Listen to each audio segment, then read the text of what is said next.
Shalom, bendiciones a todos aquellos que nos ven a través del canal de YouTube, Comunidad Llamas de Fuego para las Naciones. Bienvenidos a este hermoso tiempo de instrucción. Hoy desde Firavitoa, Boyacá, la Nueva Jerusalén, damos gracias a nuestro Abba por este tiempo especial y que nuestro Eterno sea direccionándonos en esta mañana. Chava, shalom. Listo, entonces hace 8 días estábamos hablando y empezaron a hablar un tema, una serie que se va a tratar, y es con respecto de las características del siervo, del hombre, del varón de Yahweh en los últimos tiempos, ¿cierto? ¿Cómo debe ser ese varón? ¿Será que solo el varón lo necesita? ¿Quién también necesita? La ayuda idónea, o sea, la sierva, la mujer, ¿cierto? La mujer también necesita tener características de una gran mujer, de una gran sierva de Proverbios 31, y eso lo vamos a empezar a estudiar, ¿listo? Entonces hoy vamos a tratar esta serie hacia las mujeres. No quiere decir que el hombre dice, no, esta enseñanza es solamente para las mujeres, apaguemos y no escuchemos, ¿no? Porque es necesario, porque ¿quién es el que va a evaluar que estas características se vean en la mujer? Pues el varón, ¿cierto? ¿Y quién va a evaluar o quién va a mirar que el hombre también cumpla las características conforme a la escritura? Pues la mujer, ¿cierto? Que es la que está viendo. Entonces algo que hemos aprendido a través de nuestros pastores, y es que ni el uno ni el otro nos alcahueteamos nada, ¿cierto? Que una cosa es cubrir la espalda, pero otra cosa es alcahuetearnos, ¿cierto? Y eso no es correcto delante de Dios.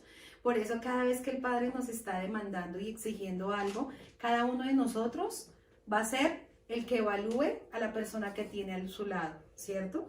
Porque nosotros por este lado podemos mirar algo, pero ¿quién es el que está 24 horas al día? El esposo, ¿cierto? El esposo o la esposa. Y si de pronto no tiene a su esposo y a su esposa, ¿quién le evalúa? El mismo Eterno, imagínense. Y si no lo tiene, si ustedes son jóvenes, por ejemplo, los muchachos, ¿quién le evalúa? Su mamá, ¿cierto? Su mamá o su papá. Entonces, hoy vamos a hablar acerca de una gran mujer y es Débora. Débora, un espíritu de justicia, se llama el tema del día de hoy. Y la palabra que vamos a tomar está en Jueces, capítulo 4. Para hablar de Débora, vamos a tomarnos dos tiempos, ¿sí? Entonces, hoy vamos a ver la primera parte y dentro de 8 días, si así el Padre lo permite, o dentro de 15, vamos a ver la segunda parte de todo lo que tiene que ver con las características de esta mujer con un espíritu de justicia. ¿Listo? Entonces vamos a empezar a ver el contexto histórico. Por eso hablamos de que somos buenos talmidim y necesitamos aprender, ¿cierto? Profundizar. No solamente ver la escritura y decir, ay, sí, ella era la única juez de Israel y listo. No, debemos aprender a conocer un poco más. ¿Listo? Entonces vamos a ir al contexto histórico. Después de que Yahweh entregó la tierra de Canaán, ¿se acuerda que hace 15 días hablamos de otra mujer? ¿Cuál era esa mujer? Rahab, ¿cierto? Y Rahab era la respuesta de Yahweh, ¿para qué? Para entrar a conquistar la tierra. Entonces, estábamos mirando de que si nosotros vemos el contexto, estaban conquistando la tierra prometida. ¿La pudieron conquistar toda? No, no la pudieron conquistar toda. Entonces vamos a empezar a mirar. Después de que Yahweh entregó la tierra de Canaán a Israel, y descansó de las guerras, empezó a disfrutar de todo lo que él les dio. Yahweh cumplió su promesa dada a Abraham, a Isaac y a Jacob, y estableció su pueblo en la tierra de Canaán. Pero Israel no se esmeró en cumplir su parte de la tarea en eliminar todas las naciones que tenía que destruir.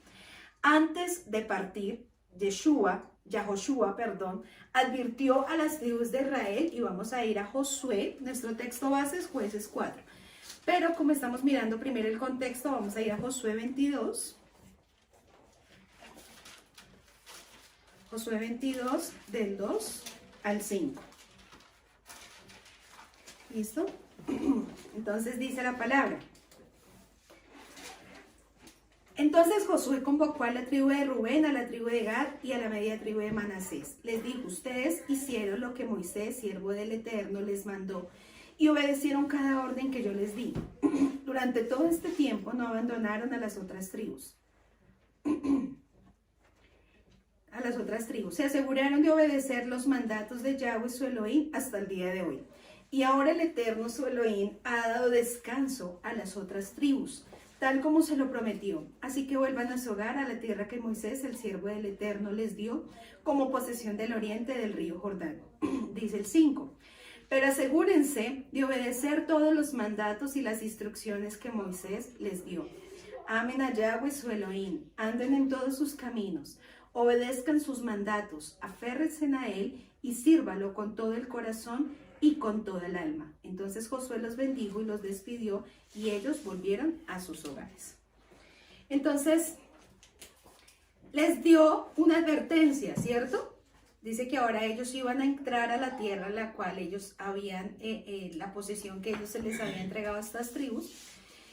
Y el Padre a través de Moisés les dijo, tengan cuidado, ¿cierto? Ahora sus hermanos o las otras tribus van a descansar también, pero no se les olvide de guardar cuidadosamente el mandamiento y la Torá que Moisés, el siervo de Yahweh, les había ya dicho, ¿cierto?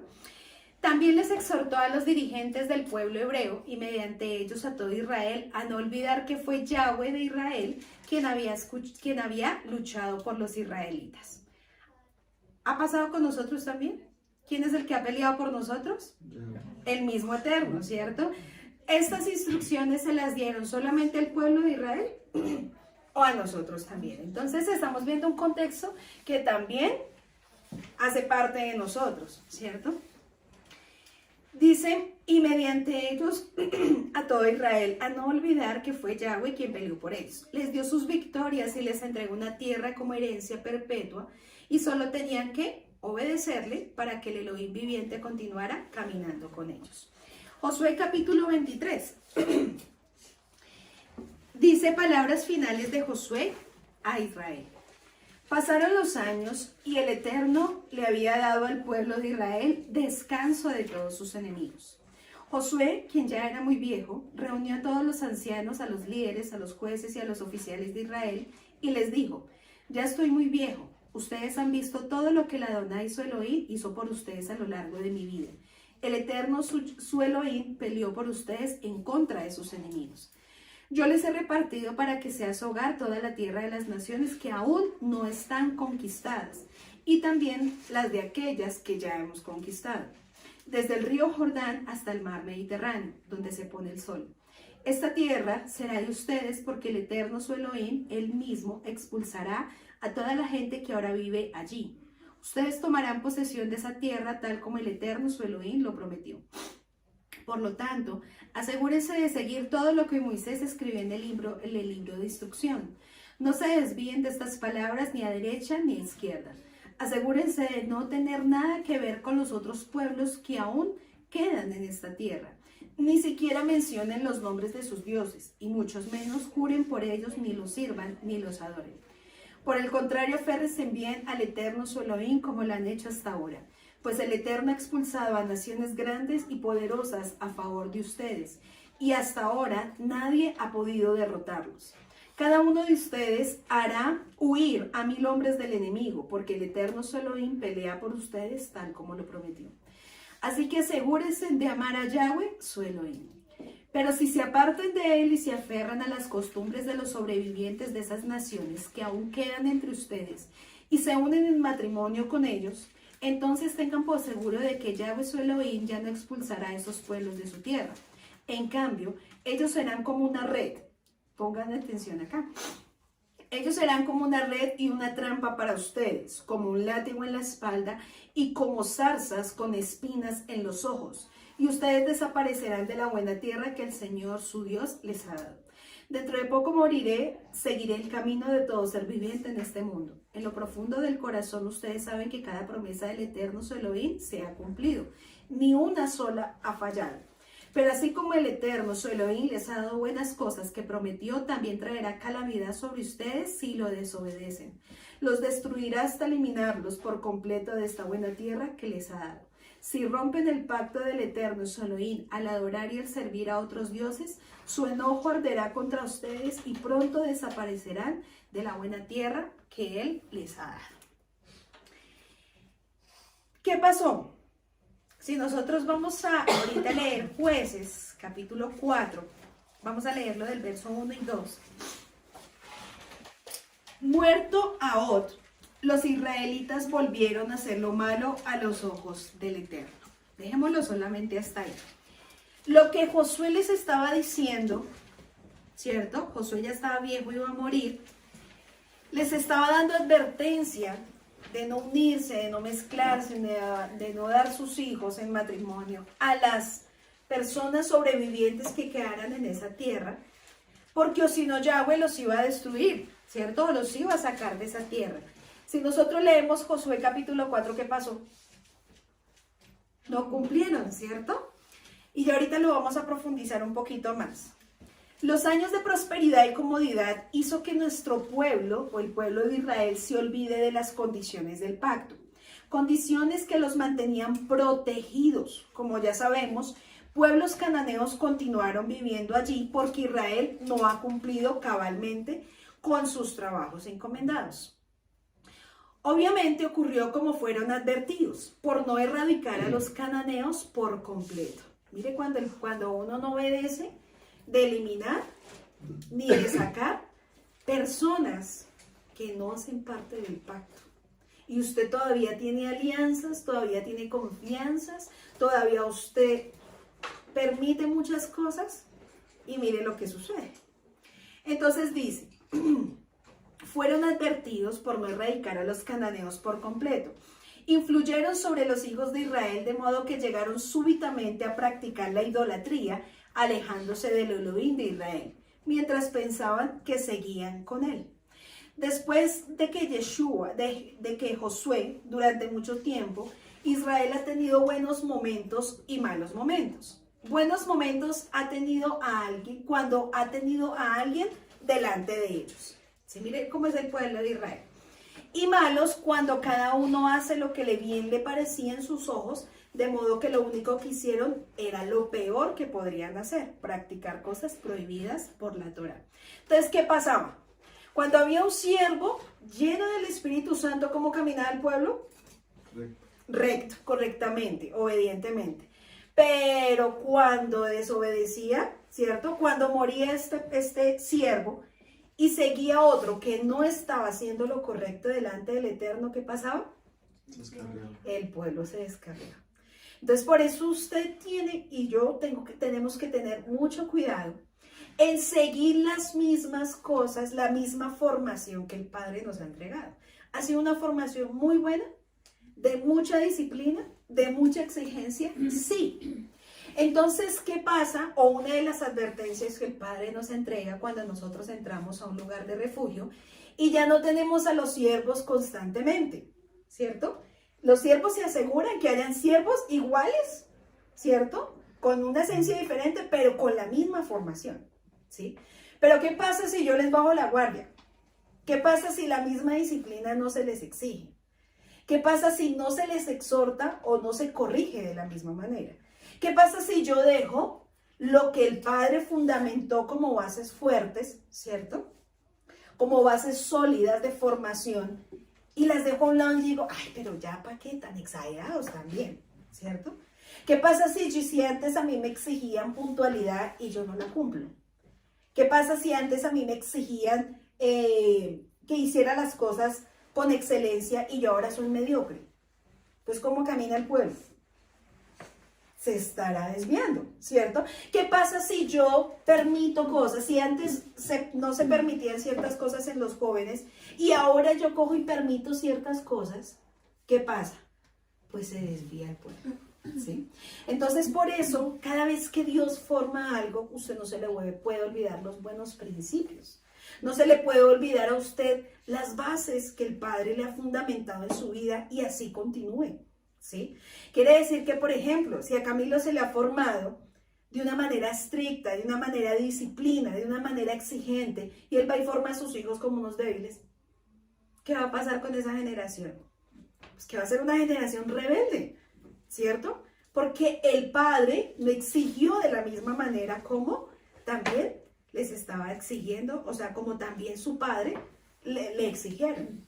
Entonces nosotros no podemos bajar la guardia, hermanos, sino que al contrario, entre más nuestras generaciones estén en medio del avance de esta sociedad, más fuertes nosotros debemos ser.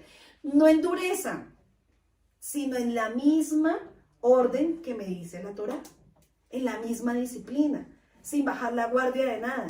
Entonces, si ustedes quieren ver hijos de bendición, nunca les bajen la guardia. Si ustedes quieren ver siervos en sus ministerios de bendición, que crezcan y avancen, no les bajen la guardia. Si usted quiere ver una gran esposa, no le baje la guardia. Si usted quiere ver un gran varón, no le baje la guardia. ¿Sí? Porque es que a veces nosotros somos tan condescendientes y a veces nosotros somos como tan débiles que les bajamos la guardia. No, pero es que pobrecito, pero es que no puede, pero es que es difícil, pero.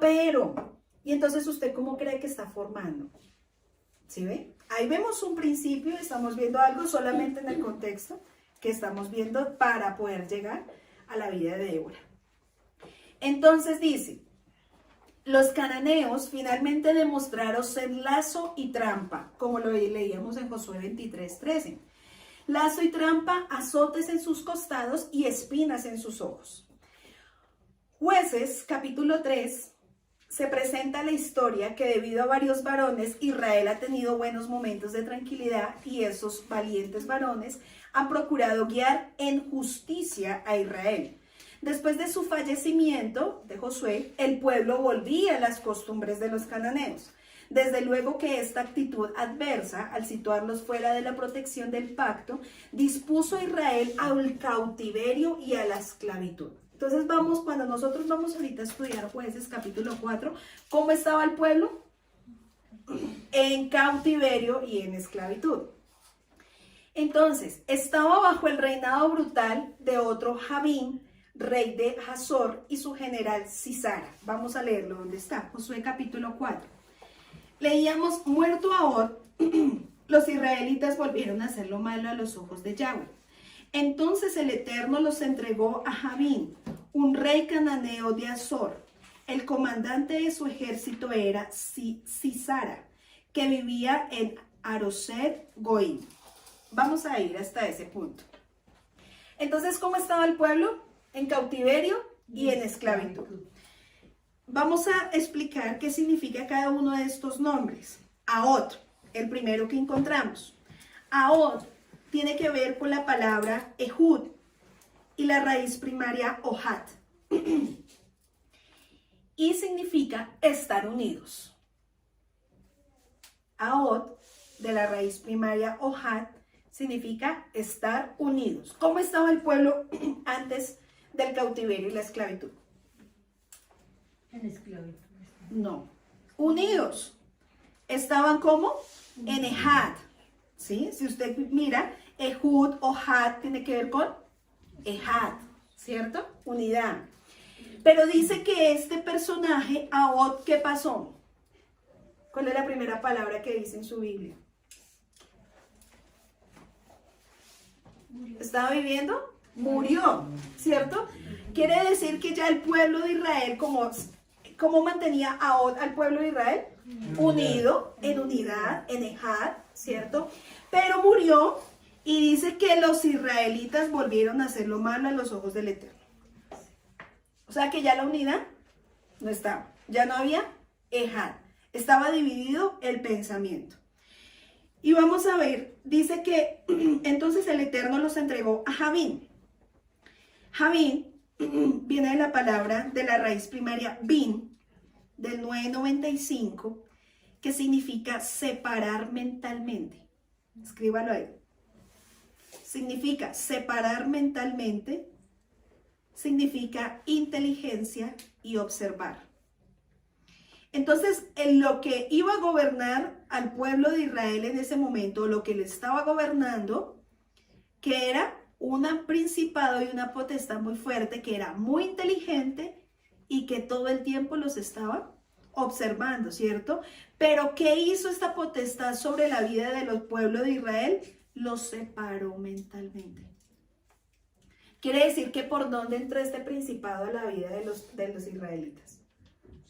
Por los pensamientos, por la mente, por los pensamientos. Este nombre Javín es como cuando decían el faraón primero, segundo, tercero, ¿cierto? Como la misma dinastía. Porque si nosotros miramos, y miramos en Josué capítulo 11, dice que Josué venció a un rey que se llamaba Javín. Entonces, ¿por qué otra vez Javín, si ya lo habían matado, ¿cierto? Estaba otra vez ahí. Y era porque venía una descendencia, ¿cierto? Era como si fuera el apellido, por así llamarlo, pero era otro personaje que estaba gobernando. Entonces dice que el pueblo de Israel, el Padre permitió que Israel entrara en esclavitud y en cautiverio bajo el reinado brutal de otro Javín, rey de Azor, y su general Sisara. Dicen, Jabe o Javín parece ser el nombre heredado en la dinastía real como lo era Faraón para los egipcios. Listo, estamos estudiando. Vamos a ver otro nombre acá, porque es importante que usted sepa la condición en la cual estaba el pueblo de Israel. Ah, sí, los tenían cautivos, pero ¿qué hizo este principado en la vida de ellos? Les cauterizó la mente. ¿Usted se acuerda que no escuchó constantemente esa palabra, esa frase? Cauterizar la mente. ¿Qué hace esto? ¿Qué hace el enemigo? Eso a través de los demonios, a través de los principados y todo esto. Entonces, ¿qué hizo este principado? Separarlos mentalmente. Ya no había dejar, ahora había división. Dice acá, un rey cananeo, Azor. Azor viene de la palabra Katzar, K-J-A-T-S-A-R.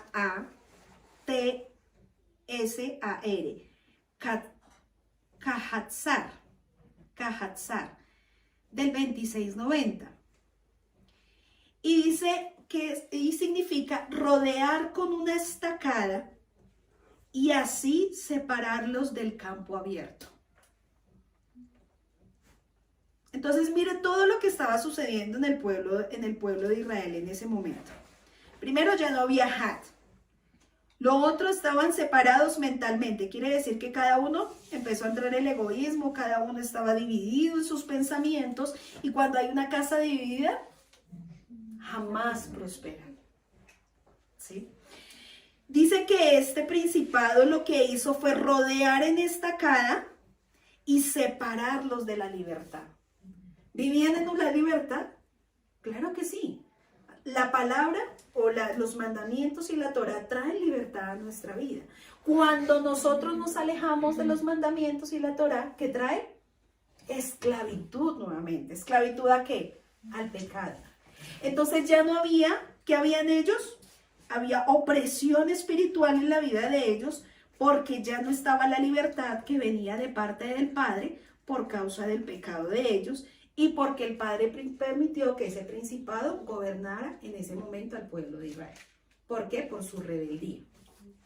Y por volver a hacer lo malo delante del Eterno.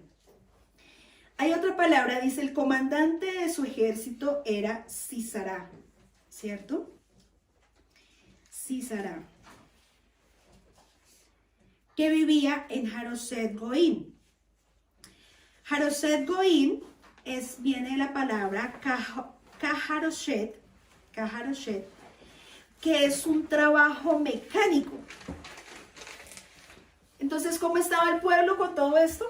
Ahora los empezó a hacer como esclavos, ¿cierto? A trabajar, a no dejarlos pensar, sino hacer un trabajo mecánico.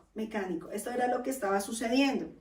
Pero viene de una palabra, de una raíz primaria, que está en el 2790, que es Kaharash. Dice que es idear en sentido malo, secreto, ser sordo. Mire lo que estaba sucediendo: ser sordo, alejarse, detenerse, ensordecerse, maquinar y errar. Entonces, mire todo lo que este principado gobernó en el pueblo de Israel. Primero, ya no había libertad en sus vidas, ¿cierto? Porque el alejarse de la Torá es volver a la esclavitud del pecado. Entonces, había opresión espiritual en la cual les cauterizaron la mente, pero su mente empezó a idear en sentido malo. Ya su mente no estaba en los pensamientos, en pensar todo lo bueno, todo lo puro, todo lo santo, todo lo amable, que no lo habla si no estoy mal Filipenses, ¿cierto? Ahora, ¿cómo estaba la mente de ellos? Ideando todo lo malo. Mire cómo el enemigo hace cuando cauteriza la mente de una persona. La lleva a pensar todo lo que es contrario a la palabra. Dice secreto. ¿Quién trabaja en el secreto? En lo secreto. ¿Cierto? Él trabaja en lo oculto. Hasatán trabaja en lo que hay oculto en medio de nuestra vida. En lo que nosotros no hemos sacado de nuestra vida, Hasatán trabaja en eso. Entonces, mire cómo ellos empezaron a hacer. Ya no hacían las cosas en lo oculto, hacían cosas secretamente, ¿cierto? Pensando todo lo malo. Dice que eran sordos. Quiere decir que la palabra no les entraba. ¿Qué hace cuando el enemigo cauteriza la mente? Hace que sus oídos también se cierren. Ser sordo. Y el ser sordo hace que usted no tenga dirección. ¿Qué pasaría si usted no tuviera el sentido del oído? O cuando usted le molesta el oído, ¿qué pasa? ¿Camina usted bien? ¿Cierto que afecta todo? Su movilidad también la afecta porque empieza a tambalear, empieza a no tener, el sistema nervioso también se ve afectado, ¿sí? Entonces no sabe usted por dónde ir. Entonces, si yo le tapo, usted se tapa los oídos y le doy instrucciones, usted no sabe para dónde va. Usted no sabe qué hacer, sino que usted va donde bien le parece, ¿cierto? Entonces, ¿qué estaba pasando? Se habían ensordecido de la Torá, se habían alejado de la Torá, ¿cierto? Y empezaron a maquinar, ¿sí? Cuando se habla de maquinar, ¿qué es? Si según acá estaban haciendo lo malo, o estaban pensando en lo malo, estaban ideando cosas perversas y malvadas, ¿cierto? Antes de accionarlas. El que maquina es perverso, está maquinando cosas malvadas en su vida. Pero hay una palabra que era yerrar. Y esa palabra yerrar es no acertar en algo. ¿Qué estaba pasando en ellos? No estaban acertando. Andaban sin rumbo. Y esta palabra yerrar significa malicia. Miren lo que estaba pasando con el pueblo de Israel. No estaban acertando al punto. Y la palabra, acuérdese que la Torah, que hay un significado muy hermoso de la Torah, que es darle al blanco, ¿cierto? Dar en el blanco. La Torah es dar en el blanco. Pero como andaban sin Torah, ¿qué pasaba? Erraban, ¿cierto? No estaban acertando en absolutamente nada. Y andaban sin rumbo. Hay una parte acá que decía, bueno, vamos a seguir leyendo. Sisara, quien tenía 900 carros de guerra hecho de hierro, oprimió a los israelitas sin piedad durante 20 años, hasta que el pueblo de Israel clamó al Eterno por ayuda. Ahora sí, entonces vamos a empezar. Vimos todo el contexto de todo lo que ha pasado en esos 20 años. ¿Cuánto duraron cautivos? 20 años el Padre permitió, ¿cierto? Dice que este gobernante o este comandante Sisara, quien tenía 900 carros de guerra, mire lo que hacía esto en la vida del pueblo de Israel.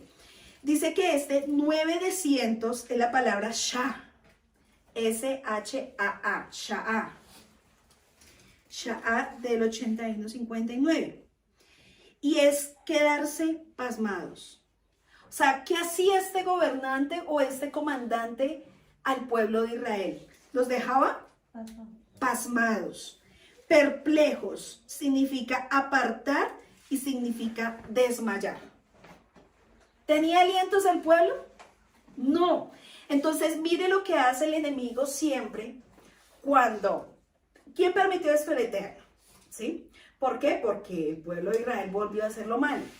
Pero mire lo que hacía este gobernante, lo que hace el enemigo. paralizarlo a usted.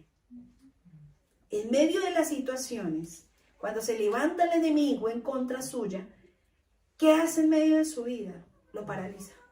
Para que usted no piense, para que usted no se mueva, para que usted no actúe correctamente, para que usted no vaya al eterno, porque acuérdese que ellos estaban errados, caminaban sin rumbo, no acertaban, y usted no puede permitir que el enemigo haga eso en medio de su vida. Primero, que le cauterice la mente, porque él usa situaciones, ¿para qué? Para que llegue esto en medio de su vida, ¿cierto? Cauterizar la mente para que usted ni piense ni busque la presencia del Eterno, ¿cierto? Lo hace ser sordo a la voluntad del Eterno. Y dice que el enemigo lo que hace es dejarlo a usted pasmado y perplejo. Eso hacía cuando él colocaba esos 900 carros. Hacía que el pueblo de Israel no actuara correctamente. Hacía que el pueblo de Israel tuviera temor, tuviera miedo. ¿Qué pasa cuando nosotros nos dejamos gobernar por el miedo? ¿Qué pasa? ¿Usted nunca ha tenido miedo? Sí, claro. ¿Y qué pasa cuando usted se deja gobernar por ese miedo? Incertidumbre. Sí, Incertidumbre. no Erra. sabe cómo reaccionar. No sabe cómo reaccionar o reacciona de una manera incorrecta. Impulsivo. Impulsivo, exactamente, gracias Juan. Una manera impulsiva, una manera acelerada por el miedo.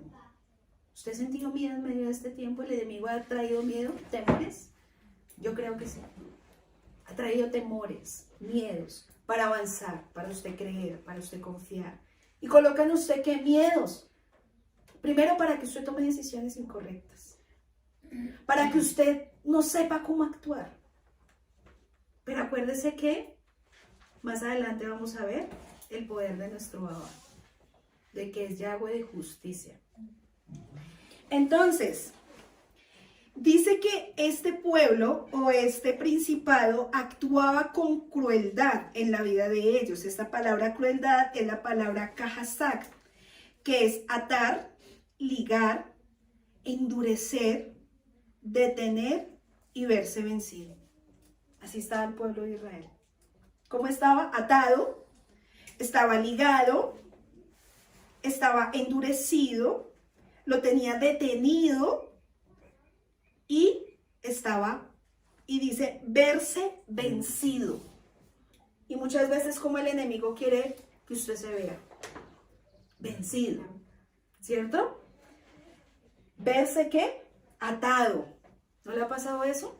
Que el enemigo muchas veces como que derrotado, como que no pude, como que no voy a salir de esta, como que esta será mi condición toda la vida. Pero bendito el Eterno que dice que algo hicieron ellos. Dice que después de esos 20 años viviendo en esa condición, permitiendo este principado gobernando sus vidas, el pueblo de Israel clamó al Eterno por ayuda. Entonces, volvemos nuevamente al contexto histórico de lo que estamos hablando. En los días de Josué, en Gilgal, se encontraba el campamento de guerra de Josué. Y allí era el centro de operaciones militares para la conquista de Canaán.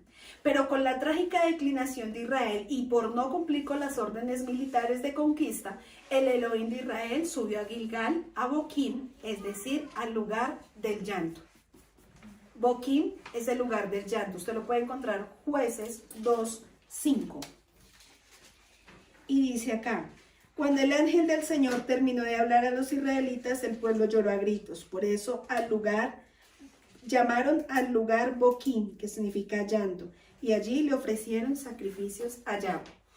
Entonces, ¿qué pasó? El cambio del nombre, que era antes conquista, que era Boquim, ahora se iba a llamar el lugar del llanto. El cambio del nombre tenía como propósito profetizar la trágica declinación de Israel de la victoria al llanto. Los cananeos se habían restablecido en la tierra y reconstruyeron su capital, Azor. Irónicamente, los israelitas ahora eran los oprimidos por los que ellos mismos habían conquistado anteriormente. Los cananeos consolidaron su dominio sobre la fértil explanada de Esdrelón y la defendían con 900 terribles carros de combate. Y ya sabemos qué hacían estos carros, ¿cierto? Eso es lo que hacía en el pueblo de Israel, en la mente y en el corazón del pueblo. Ante estas herramientas de guerra, los israelitas con sus armas rudimentarias no tenían ninguna posibilidad de victoria. Los cananeos establecieron una red de ciudades fortificadas que defendían sus accesos a la mejor porción de tierra fértil. Por el sur, Tanak, Megiddo, Yeblán, Yokma, cerraban el paso a la tribu de Efraín. Bet-San fue una fuente baluarte contra las demás tribus. Ketrón y Nalón la protegían de las incursiones del norte, y Acredor y Hazoret se oponían a cualquier posible ataque por el mar. Desde las montañas de Galilea, las tribus de Zabulón y Neftalí se quedaron aislados contemplando aquellas tierras donde había pan, y lo mismo Efraín observaba estando rodeado en el centro del mapa. Aquellas tierras dominadas por el poderoso ejército cananeo rompían la continuidad territorial entre las tribus del norte y del centro de la tierra, que debían ser en totalidad de Israel. Miren lo que hizo el enemigo, traer división también en las mismas tribus. Dice que entonces los israelitas clamaron a Adonai. En aquel entonces, como nuestro Elohim, que es Yesed, va usted a colocar esa palabra, Gesed, J-A-S-E-D, es un atributo de mi Padre, que es bondad. ¿Qué hizo el Padre en ese momento? Mostró un atributo muy maravilloso para el pueblo de Israel, que es Gesed, que es bondad, la bondad de mi Padre. ¿Lo merecían? No, no lo merecían. ¿Por qué? Porque ellos hicieron lo malo delante del Eterno. Pero como el Padre es tan hermoso, ¿cierto? Mira cuando hay un pueblo contrito y humillado, y entonces se muestra como un atributo muy maravilloso, y en este caso fue la bondad. Abrió la puerta de socorro para nuestro pueblo afligido y levantó un nuevo personaje para reencaminar a un Israel descarriado. Y aquí comienza la historia de Débora. ¿Por qué teníamos que mirar el contexto? Porque si no sabemos qué pasó, ¿para qué Dios levantó a Débora? ¿Por qué iba a traer justicia? ¿Por qué Yahweh se iba a mostrar como Yahweh justo? ¿Cierto? ¿Por qué el atributo de Yahweh de Gesed, de bondad, se iba a mostrar? Y era por esta condición y lo que estaba sucediendo en el pueblo de Israel. Entonces vamos a continuar. En el verso 4. Débora, la esposa de Lapidot, era una profetisa que en ese tiempo juzgaba a Israel. Solía sentarse bajo la palmera de Débora, entre Ramá y Betel, en la zona montañosa de Efraín, y los israelitas acudían a ella para que los juzgara. Un día Débora mandó a buscar a Barak, hijo de Abinoab, quien vivía en Cedes, en el territorio de Neftalí. Vamos a dejarlo solamente hasta el 5, porque hasta el 5 vamos a hablar el día de hoy. ¿Listo? Entonces, vamos a darnos cuenta, primero, que en aquel tiempo había una profetisa, que era mujer de Lapidot, era juez en Israel, se sentaba bajo la palmera, entre Ramá y Betel, en la zona montañosa de Efraín, y los israelitas subían donde ella en busca de justicia. Entonces, Débora es la cuarta y la única jueza mencionada en el libro de Jueces y en la Escritura. Apúntelo porque usted es un buen término. Entonces, le hago una evaluación a lo último. Ella fue uno de los grandes jueces de la antigüedad de Israel, junto con Otniel, Ehud, Gedeón, Tolá, Jair, Jeftá, Ibsán, Elón, Abdón y Sansón. Su historia está ubicada en el tiempo como contemporánea a la historia de Noemí, Ruth y Boz. ¿Listo? El nombre Débora viene de la raíz de 3 palabras: Dalet, Bet y Rech. Dalet, la letra Dalet, la Bet y la Rech, que me llevan a la palabra Dibur. Y esta palabra se refiere al habla, que esta misma raíz tiene que ver con la palabra dabar. Dibur tiene que ver con la palabra ¿qué? Dabar, que significa palabra, habla. Dibur es habla y dabar, palabra. ¿Se acuerda que nosotros estudiábamos y aprendíamos algo con respecto de que la palabra tiene ¿qué?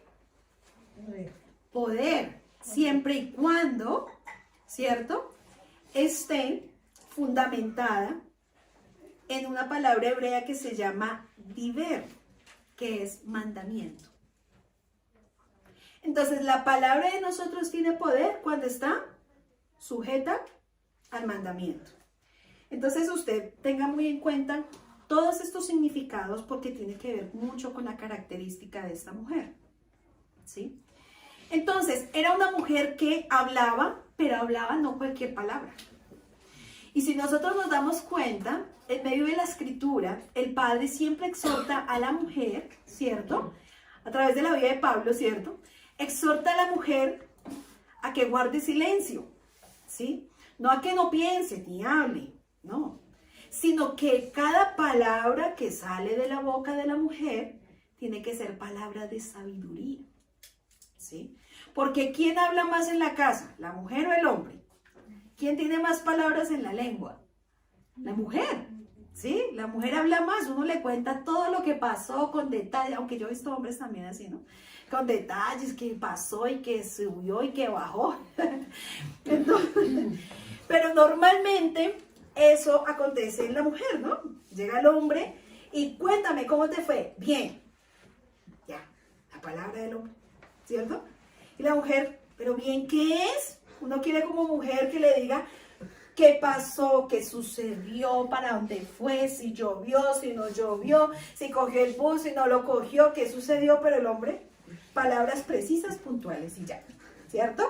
Y si hay algo que tiene que expresarse un poco más, lo hace. Pero la mujer, nosotros no, imagínate que pasó esto, no le cuenta al esposo, ¿no? Le cuenta todo lo que sucedió, las niñas esto, los niños tal cosa, el trabajo, llamaron, el pueblo, los siervos, la pastor, bueno, sí, muchas cosas va contando. Entonces, por eso vemos una de las características de Débora, y que era una mujer que hablaba, ¿cierto? Pero que no hablaba cualquier cosa, sino que hablaba palabra, Torah. Entonces vamos a empezar a ver las características de la mujer de los últimos tiempos, de la mujer de Yahweh, ¿no? De la mujer como Proverbios 31. Entonces es una mujer que cuando habla palabra del Eterno, porque está fundamentada en la palabra diver, que es mandamiento. Entonces primero tenía una gran característica, ¿no? Para ser usada por Yahweh en ese momento. El nombre de Débora define un movimiento ordenado, símbolo de laboriosidad, paciencia, sagacidad y utilidad. Y esta acción es vista mediante la forma de actuar de una abeja, ya que su nombre en hebreo significa abeja o avispa. Entonces, Débora significa también abeja o avispa, ¿cierto? ¿Por qué? Porque era símbolo de laboriosidad, o sea, una mujer de trabajo, una mujer de paciencia con los frutos del rúa, sagaz, inteligente, ¿cierto? Que actuaba como una abeja. Esta abeja o avispa comparten ciertas características y las dos tienen como un arma. ¿Cuál es el arma? El aguijón. El aguijón. Eso, muy bien, también. El aguijón, ¿cierto? Aunque no se describe allí en qué manera afligió Javín a Israel, aunque sí ya lo vimos, ¿no? ¿Sí? No lo vemos ahí porque eso está entre líneas. Pero cuando nosotros vemos las características o todo lo que acabamos de estudiar, ¿cierto? Tremendo cómo atacó Israel. Es impresionante porque lo que hizo fue separarlo mentalmente. La estrategia más fácil del enemigo, utilizar los pensamientos. ¿Listo? Con el pensamiento ya manipuló al ser humano. Entonces dice, la reacción de Débora, que ella sintió también afligida por el pecado de su pueblo, de modo que ella hizo involucrarse en trabajar a fin de que Israel hiciera una auténtica teshuvá, para que regresara al Elohim de Israel. ¿Será que esta mujer no estaba viendo lo que el pueblo estaba afligido? Claro, ella estaba en el mismo contexto de ellos, ¿cierto? Pero se levantó una mujer llena de la Torá de mi padre, donde la mayoría del pueblo estaba sin palabras, sin Torá, errando. Sí había una gran sierva y una gran mujer que se levantó, ¿qué? Primero, a que este principado no la gobernara. ¿Sabe por qué el principado, o por qué estos principados, demonios o gobernantes de las tinieblas no atacan a los hijos de Yahweh? Pueden ladrar, ¿sí? Porque así como lo aprendíamos, parecen perros que ladran. Pero no lo puede atacar a usted, no lo puede tocar. ¿Por qué? Porque hay una persona que se guarda en mandamiento y en Torah. ¿Qué estaba pasando con Débora? Estaba viviendo en el mismo lugar, estaba viendo la aflicción del pueblo, porque a ella no le pasó esto que acabamos de leer anteriormente. Su mente no estaba cauterizada. Ella sí estaba dando en el blanco, ¿cierto? Su mente no quedó dividida porque en ella había Torah, había palabra. Entonces, y nos vamos a dar de cuenta cómo ella se guardó para que se mantuviera como una mujer de Torah. Por eso Dios usó la vida de esta gran mujer para que fuera juez. ¿Por qué sería? Porque mantenía una relación de intimidad con el bendito Abba.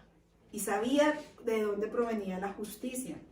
Para que ellos ya no siguieran errando en el blanco, sino que acertaran. O sea, volvieran otra vez a la Torah. Entonces, antes de que Israel sea librado del poder de la esclavitud del hombre, debía ser librado de la esclavitud del pecado. Este fue el propósito en el cual se dedicó Débora como una abeja, en un trabajo sistemático para la reedificación de la estructura vital de la emuná al pueblo de Israel. Volver nuevamente. ¿Qué había? ¿Qué estaba haciendo ella? Que el pueblo volviera nuevamente a hacer teshuvá, regresar al Padre, ¿cierto? Y que hubiera nuevamente emuná. ¿Qué es emuná? Fidelidad, lealtad y obediencia. Eso fue lo que hizo esta gran sierva. Yahweh vio en ella que como abeja disponía de un arma equiparable para combatir con los insultos punzantes de Javín y de su general. Y vamos a ver Eclesiastés 12:11. Eclesiastés 12:11.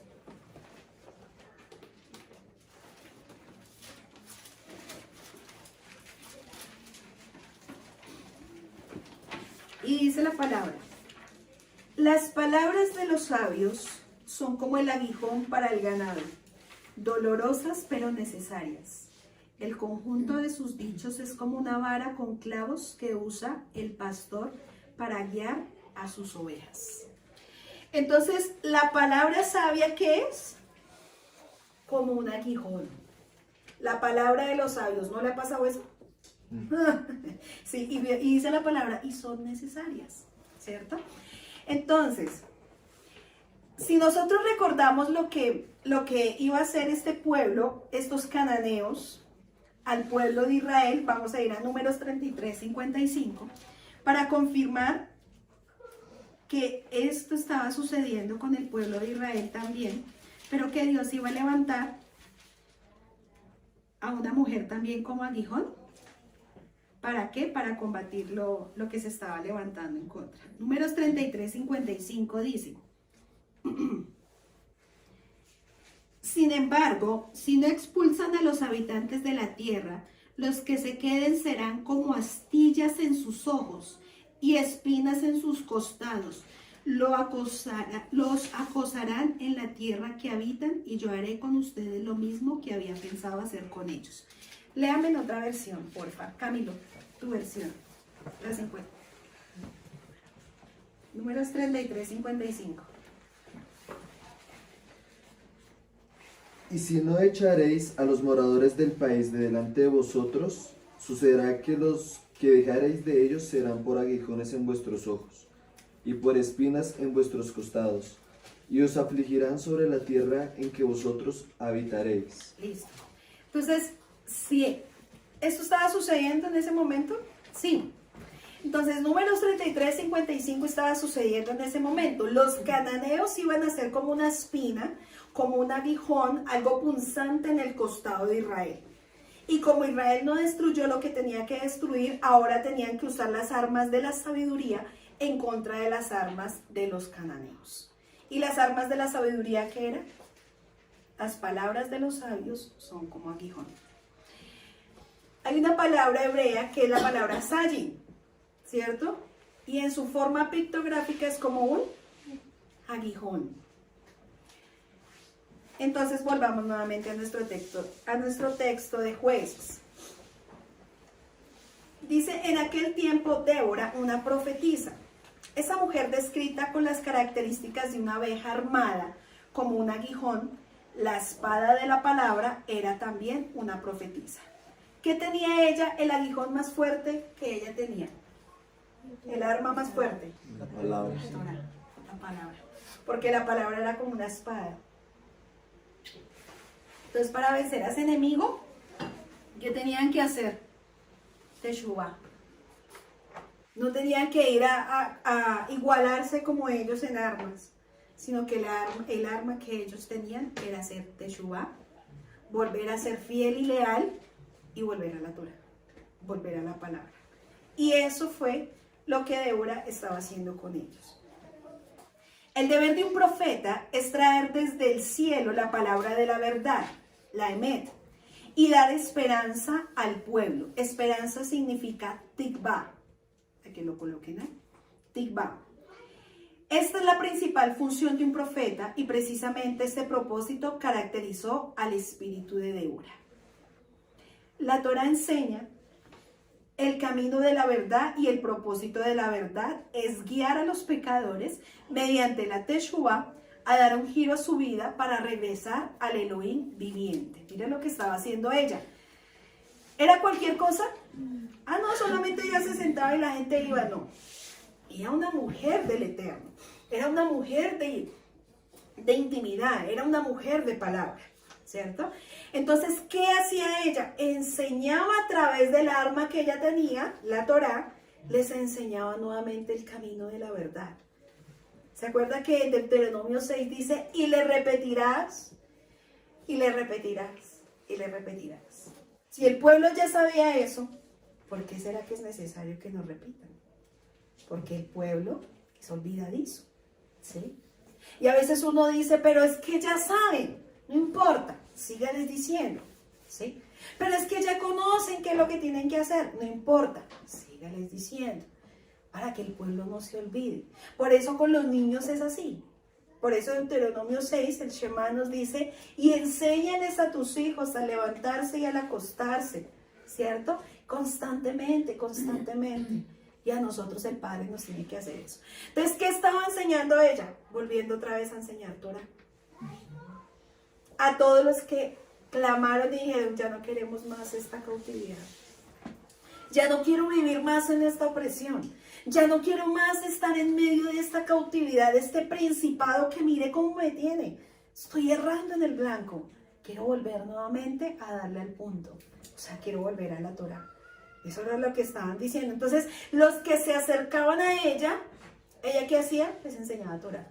Para que ellos volvieran a la verdad, volvieran al propósito, ¿cierto? Volvieran al pacto de la palabra mediante la Teshuvá.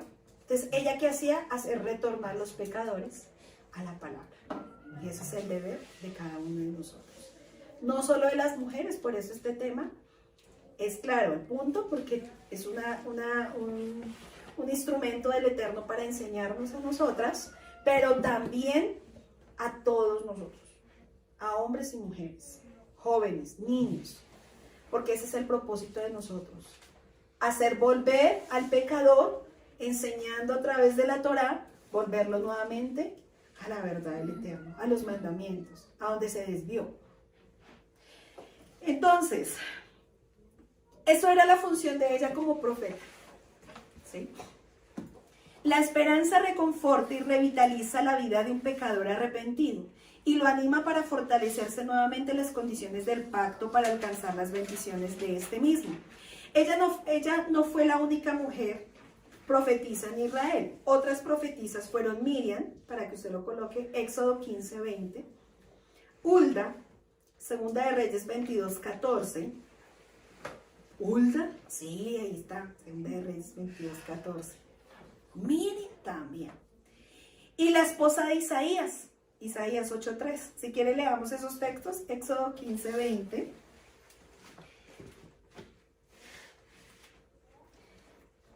Y dice, entonces la profetisa Miriam, hermana de Aarón, tomó un pandero y se puso al frente y todas las mujeres la siguieron, danzando y tocando sus panderos. Segunda de Reyes, vamos a ir allá, 22:14.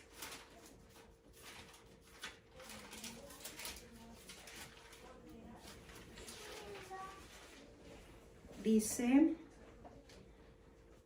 entonces el sacerdote Hilcías, Ahicam, Acbor, Safán y Asaías se dirigieron al barrio nuevo de Jerusalén para consultar a la profetisa Hulda. Ella era la esposa de Salum, hijo de Tikva, hijo de Arbas, al encargado del guardarropa del templo. Isaías 8:3.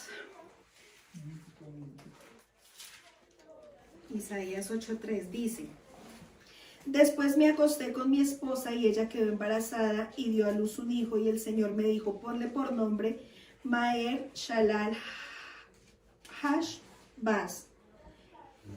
¿Me leen otra versión, por favor?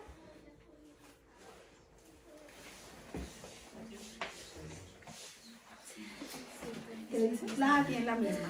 Otra versión. 8:3. Cuando habían pasado los 7 años, la mujer volvió de la tierra de los filisteos. Después salió para implorar al rey por su casa y por sus tierras. Isaías Dice, 8:3, no. Y me llegué a la profetisa, la cual concibió y dio a luz un hijo. Y me dijo Yahweh, ponle por nombre Maher Salah Hashbaz. Listo. Entonces dice, y me allegué a la profetisa. Entonces acá dice, y me acosté con mi esposa. ¿Sí? Entonces la esposa, ¿de quién? De Isaías. ¿Qué era qué? Profetisa. Listo. Y en Nehemías 6:14 habla pero de una falsa profeta, que era Noadía. ¿Listo? Ella era una falsa profeta. Estas 3 mujeres anteriores sí eran profetas de Yahweh y esta mujer de Nehemías 6:14 era una falsa profeta. Entonces dice, Débora, la mujer de Lapidot. Vamos otra vez a Jueces 4:4. Y eso es una característica muy bonita. Débora estaba casada con un hombre llamado Lapidot. Este nombre viene de la palabra lapid, que significa antorcha. Significa que a su vez ella no actuaba por sí sola, sino que tenía sobre su cabeza una cubierta, o sea, su esposo.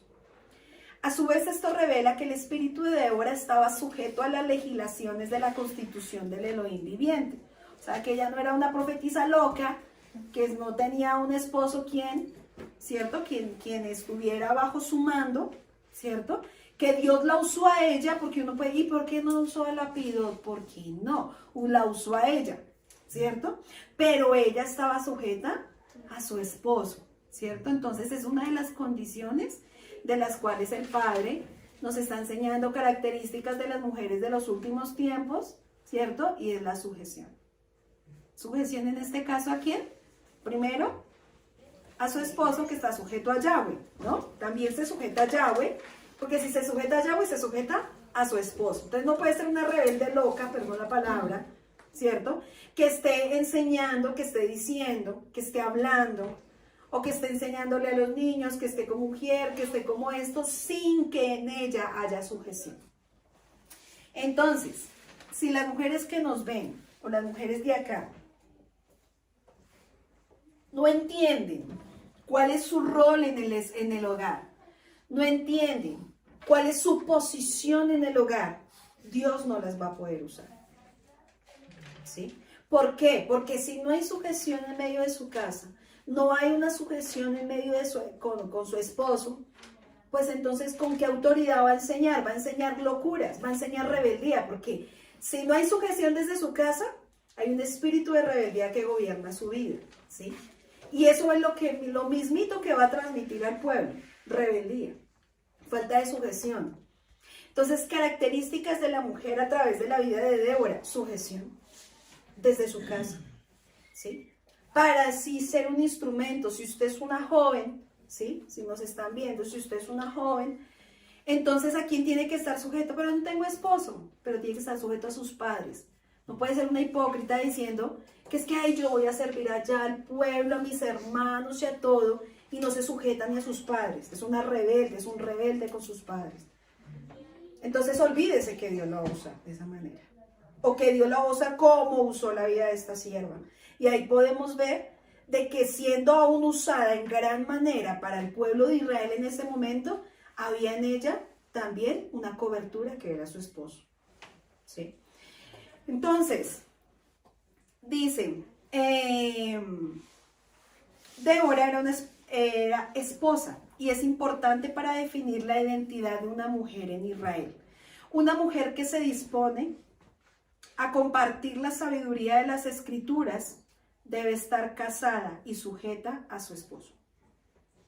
Entonces, la que enseña palabra, la que enseña Torah, no puede ser una rebelde. Ni puede ser una mujer que no esté sujeta, ¿sí? Porque no estaría transmitiendo lo que es la correcta sabiduría de parte del Eterno. Efesios 5, 21, 33. Entonces usted se va pensando, las que nos están viendo, si hay un espíritu chueco ahí en su corazón, como la rebeldía, que a usted le cuesta, entonces póngase a cuentas con el Eterno.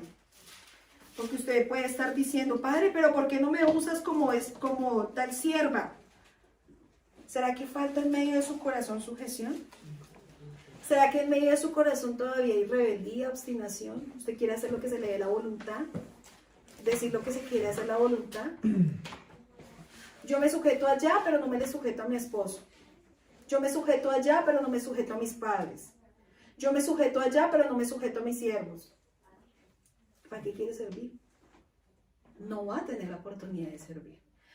Entonces Efesios 5, 21, 23 dice, es más, sométanse unos a otros por reverencia a Yeshua. Para las esposas, eso significa sométase cada una a su esposo como al Eterno, porque el esposo es la cabeza de su esposa, como Yeshua es la cabeza de la Kehilá. Él es el salvador de su cuerpo, que es la Kehilá. Así como la Kehilá se somete a Yeshua, de igual manera la esposa debe someterse en todo a su esposo, que está sujeto al Mesías, ¿cierto? Subráyalo, porque es que a veces como mujeres se nos olvida. Y entonces, ¿cuándo y a dónde dice eso? Para los maridos, eso significa, ame cada uno a su esposa tal como Yeshua ama a la Kehilá. Él entregó su vida por ella, a fin de hacerla santa y limpia, lavarla mediante la purificación de la palabra de Yahweh. Lo hizo para presentársela a sí mismo como una Kehilá gloriosa, sin mancha, ni arruga, ni ningún otro defecto. Será en cambio santa e intachable. De la misma manera, el esposo debe amar a su esposa como ama a su propio cuerpo. Pues un hombre que ama a su esposa en realidad demuestra que se ama a sí mismo. Nadie odia su propio cuerpo, sino que lo alimenta y lo cuida tal como Yeshua lo hace por la Kehilá. Y nosotros somos miembros de su cuerpo. Como dicen las escrituras, el hombre dejará a su padre y a su madre y se une a su esposa, y los dos se convierten en uno solo. Eso es un ministerio, eso es un gran misterio, pero ilustra la manera en que Yeshua y la Kehilá son uno. Por eso le repito, cada hombre debe amar a su esposa como se ama a sí mismo, y la esposa debe respetar a su esposo. ¿Será que Dios veía esta condición en Débora? Claro, si no, no la hubiera usado. No la estaríamos estudiando el día de hoy, sino que era una mujer. Como era una mujer de Torah, entendía lo que el Padre había establecido desde el principio, y eso lo vemos en Génesis 3:3, donde el Padre, en Génesis 3, perdón, donde el Padre había dicho que ahora la esposa iba a ser de su esposo, ¿cierto? Sí, Génesis 3, ¿qué? No, Génesis 2, perdón, sí señor.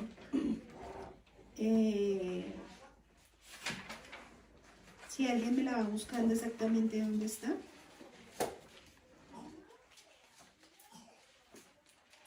Para podernos dar cuenta desde dónde inició esto. Y mientras tanto otros van buscando Colosenses 3:18, que dice: esposas, sujétense cada una a su esposo como corresponde a quienes pertenecen al Eterno. Maridos, amen a cada uno a su esposa y nunca la trate con aspereza. Hijos, obedezcan siempre a sus padres porque eso agrada al Eterno. Y padres, no exasperen a sus hijos para que no se desanimen. Entonces entendemos en el caso de Débora, es un manual de instrucción para identificar y calificar a aquellos varones y mujeres como siervos verdaderos sujetos a la Torá bajo la cubierta del Mashiach como cabeza de la esposa. Pablo indica que al frente del pueblo hebreo deben estar personas casadas. No puede haber una rebelde o un rebelde loco, ¿cierto? Que no esté sujeto a nadie. Y así va a guiar al pueblo. Y eso lo podemos confirmar en 1 de Timoteo 3 para que usted se dé cuenta que Pablo, para colocar personas que guiaran a la quejilá del Eterno o guiaran al pueblo, debían ser personas que estuvieran casadas. ¿Sí? 1 de Timoteo 3 para que lo coloque ahí. Volvemos nuevamente a nuestro texto. ¿Encontraron Génesis 2? Génesis 2, 22, 24. ¿Qué dice? ¿Me lo lees, por favor? Y del costado que tomó Yahweh, Elohim del hombre, la convirtió para mujer, Isha, y la trajo al hombre.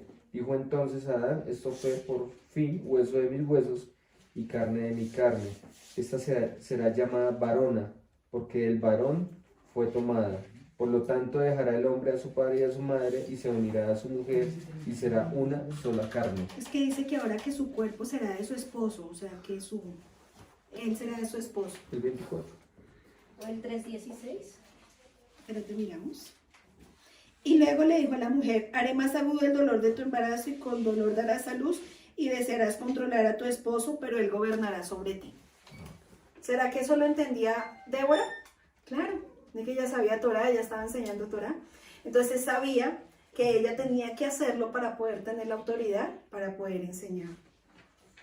¿Listo? Ahora, dice Jueces 4:4, Débora era juez en Israel. La palabra hebrea para juez es shofet. Shofet. Viene de la palabra shafat, que significa juzgar. El deber de un juez shofet es el de pronunciar sentencia a favor o en contra, en base a los criterios preestablecidos por Adonai en la Torá. Esto implica exonerar o castigar una persona, una cierta persona. Es importante saber que un shofet en Israel no dicta sentencia, sino que las aplica. Entonces, otra característica de Débora, una mujer que era juez de justicia, ¿cierto? No vamos a ver un ejemplo de acá de cómo es la justicia de ahorita, ¿sí? Porque es totalmente contrario a lo que realmente debe enseñar la Torá. Entonces, Débora, como estaba sujeta a las escrituras, a la Torá, a la relación con el Eterno, ¿será que podía juzgar justamente? Claro que sí, porque ella conocía toda la Torá, ¿sí? Ella conocía toda la instrucción. Y si nosotros vemos Levítico, ¿sí? El libro de Levítico nos da las indicaciones de cómo hacer las cosas correctamente. Cuando una persona así, cuando una persona así, todas las instrucciones para juzgar correctamente. Entonces, ¿será que era una mujer emocional? Que se dejaba llevar por los sentimientos, por las emociones. Pues, pero es que pobrecito, mírelo. Pero hizo lo malo delante del Eterno. No, pues, démosle esta condena, la más mínima. Y por la emoción y el sentimiento, ¿cierto? Es lo que hace que no se juzgue correctamente. Es lo que hace que no se pueda comprender la Torah y los mandamientos. Eso es lo que hace, ¿sí? Porque si todavía gobiernan los sentimientos y las emociones, pues yo cómo me voy a dejar guiar por los sentimientos y las emociones. Entonces no voy a aplicar la palabra, no voy a aplicar la justicia de la Torah ni desde mi casa, ¿sí? ¿Por qué? Porque yo voy a ser condescendiente y voy a ser débil y voy a decir, pues si mi hijo está haciendo eso, pues pobrecito, está pasando por un tiempo difícil, por una época dura como la adolescencia, pues dejémoslo. ¿Qué dice la Torah? Disculpe. ¿Que él puede elevarse contra sus padres? ¿Que él puede ser rebelde? ¿Que se puede permitir la pornografía? ¿Se puede permitir muchas cosas? Entonces, ¿por qué el papá no juzga correctamente? Porque todavía gobierna los sentimientos y las emociones. Y así es difícil ser o aplicar ese espíritu de justicia. Así es difícil juzgar correctamente. ¿Será que era una mujer que se dejaba llevar por esto? No, sus sentimientos y sus emociones estaban controladitas por mi padre. Y ella seguía lo que dice la Torah. ¿Qué me enseña la Torah? Vamos a la Torah. Por eso cada vez que nosotros, ¿sí?, vamos a dar un consejo o vamos a exhortar a alguna persona, ¿qué dice la Torah? ¿Cuál fue el pecado que cometió usted? Este y este y este. Ok, ¿qué me dice la Torah? Porque mis emociones me pueden decir muchas cosas. Mi carne me puede decir muchas cosas. ¿Cierto? Pero ¿qué me dice la palabra? Y la palabra me dice que esto y eso tengo que aplicar. ¿Sí? No hace sentencia, sino la aplica. La sentencia es que iba a pasar esto, pero nunca pasó. ¿Cierto? Es como cuando nosotros amenazamos y amenazamos como padres, ¿no? Y es que si usted vuelve a esto, le voy a dar, y voy a hacer esto con usted, y voy a castigarlo, y voy a castigarla, y voy, y nunca hace nada. ¿Sí? Entonces nunca aplicó la palabra, nunca aplicó Torah, y por eso es que los hijos nunca se sujetan a los mandamientos de la Torah, porque creen que Dios es cualquier cosa, hermano. Creen que Dios entonces les va a permitir y les va a pasar por alto todo lo que se les dé la voluntad. ¿Y sabe por qué los hijos respetan al Padre? Porque los padres no ponen en la posición que debe poner al Eterno en su casa. Y después usted está diciendo, pero ¿por qué mi hijo es tan rebelde con Dios? Porque usted nunca le mostró a un Dios de juicio. Porque usted nunca le mostró a un Dios de justicia. Hiciste lo malo, esta es la consecuencia. Y ya. Pero es que el padre es condescendiente y la mamá es condescendiente, pues nunca va a poder aplicar justicia de Dios. Porque a un lado cierra la palabra. Juzguemos al niño según las emociones, pobrecito, pobrecita. Pero es un niño tan chiquito y toca corregirlo. Pero es que, y de amenaza, y entonces el pelado o el niño cree que eso, así es Dios. Y entonces cuando sí vea la mano de Dios, va a decir, Dios es malo. Cuando sí vea la justicia de Dios en su vida, por rebelde, por obstinado, por necio, y vea la mano del Eterno, y sí va a decir, ¿dónde está Dios? Dios, ¿por qué es tan malo? Dios, ¿por qué me hizo esto? Y no fue Dios, sino que nunca conoció la justicia de Dios, porque nunca se le aplicó en su casa. Y por eso después se queda que porque el hijo no quiere nada con Dios. Porque el siervo, porque la persona que está a mi cargo no quiere nada con Dios. Porque yo nunca he mostrado a Dios como justicia. Entonces dejo pasar por alto. Entonces, si nosotros en estos últimos tiempos que estamos viendo el pecado tan impresionante, y si nosotros vemos en Timoteo cómo se incrementará, yo creo que ustedes lo estudiaron en el ayuno, cómo será la quejilá de los últimos tiempos tan perversa y tan malvada. Dice que son hijos que no se sujetarán, ¿cierto? Que serán rebeldes, obstinados. Bueno, usted lo puede leer en Timoteo. Entonces, ¿cómo debemos nosotros contrarrestar? ¿Qué debemos nosotros hacer? Si yo voy a ser condescendiente también con los mismos que tengo a mi lado. Yo debo aplicar lo que dice la justicia, lo que dice Yahweh. Si yo veo un siervo del Eterno que está a mi cargo, que es un rebelde, que no se sujeta, que su casa va mal, por eso es que la labor de nosotros a muchos no les gusta. Y no es tan fácil, porque nos toca meternos al rancho. Porque nos toca meternos hasta en su vida personal. Pero es que es personal, perdón, usted se sujetó a Yahweh y nosotros tenemos que entrar ahí. Porque nosotros no podemos permitir un rebelde, una rebelde, y una persona que esté sirviendo, pero está actuando de una manera incorrecta. Que estoy aplicando la justicia del Padre. Yo no me estoy inventando nada. Tal cual como el Padre me lo guía y me lo enseña, así mismo lo debo aplicar. Pero es que pobrecito el siervo, pero es que pobrecita la sierva, es que hasta ahorita está aprendiendo, pero es que es un niño, pero no, nada, hermano. Porque después de nosotros, lo que le mencionaba, si no mostramos a Yahweh de justicia, entonces cuando ellos sí lo conozcan, van a decir, ¿por qué nunca me lo enseñaron?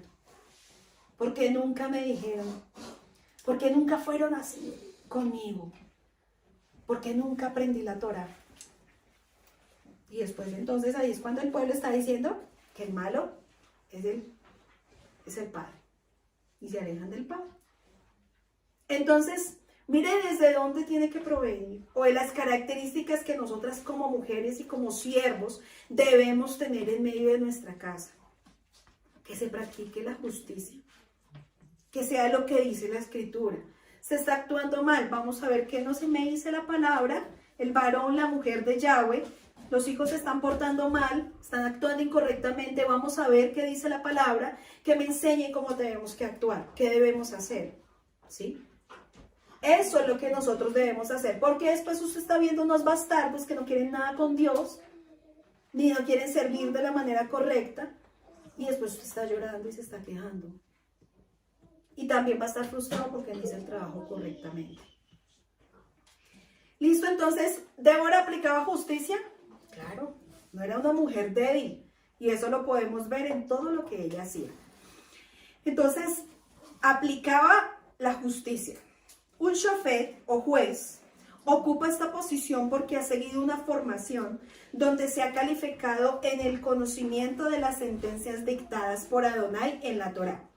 Estas sentencias vienen en base al proceder que se debería practicar en conformidad con lo que se suele conocer como leyes, reglas, juicios, es decir, los mishpatim o mishpat, que tiene que ver con las leyes, reglamentos y todo lo que tiene que ver con la Torá. Estos enseñan qué se debe hacer en un debido caso y qué no se debe hacer en ese mismo. Un shofet o un juez debe conocer los procederes adecuados para cada circunstancia y en base a ellos enseñar al pueblo saber qué está bien y qué no, para saber cuál es el buen camino que deben seguir. Eso hacía Débora. Como era una juez, entonces ella ¿qué estaba haciendo? Enseñando al pueblo que está bien y que no está bien de acuerdo a la palabra, de acuerdo a la Torah, ¿cierto? En el caso que la persona no tomara en cuenta la instrucción y elige un proceder distinto, el shofet o el juez debe saber qué castigo le corresponde al transgresor y en función de la gravedad del asunto. Recordemos que el shofet no crea un castigo, sino que aplica lo que ya ha sido identificado como pago adecuado para una transgresión. Él no se inventa nada, es que, y si le sentenciamos con esto, yo creo que con eso aprende, ¿no? ¿Qué dice la palabra? Entonces, este shofet o este juez, correcto, ¿cierto? Aplicaba lo que ya estaba indicado en la escritura para el transgresor. La obligación de un shofet era de no mirar hacia la cara de la persona y no juzgar en base a sus propios intereses, sino más bien limitarse a lo que la Torá le enseña, independiente como será apercibido por aquellos cuyo caso juzgaría. ¿Por qué será que no podía mirar a la cara a la persona? Porque ¿qué pasa cuando usted va a corregir a sus hijos? ¿Qué cara pone? ¿Cierto?